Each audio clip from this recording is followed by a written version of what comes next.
Tata Motors एक बार फिर से निवेशकों के रडार पर है। लंबे डाउन साइकिल के बाद कंपनी का कमर्शियल व्हीकल बिजनेस अब रफ्तार पकड़ता हुआ दिख रहा है।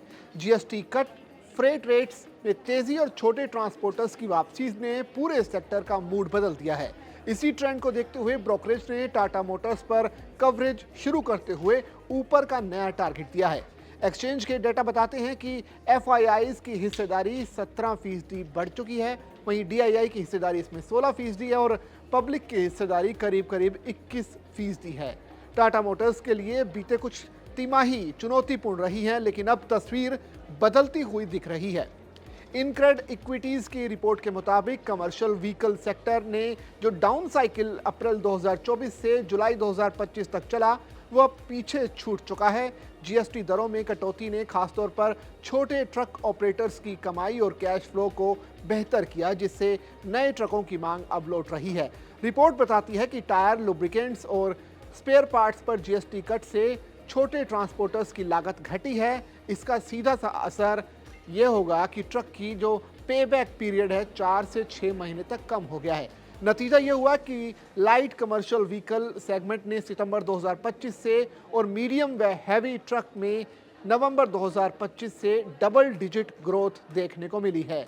ब्रोकरेज का मानना है कि फाइनेंशियल ईयर 2026 में सीवी इंडस्ट्री की वॉल्यूम ग्रोथ करीब 10% रह सकती है, जो फाइनेंशियल ईयर 27 में 16% तक पहुंचने की उम्मीद है। इस पूरे अपसाइकिल में टाटा मोटर्स की पोजीशन मजबूत मानी जा रही है, क्योंकि कंपनी का प्रोडक्ट पोर्टफोलियो सबसे चौड़ा है और छोटे ट्रांसपोर्टर्स में ब्रांड रिकॉल भी ज्यादा है। हालांकि पिछले 2 साल में टाटा मोटर्स की मार्केट शेयर में करीब 200 बेसिस पॉइंट की गिरावट आई थी, खासकर 16 टन से ऊपर वाले ट्रक सेगमेंट में।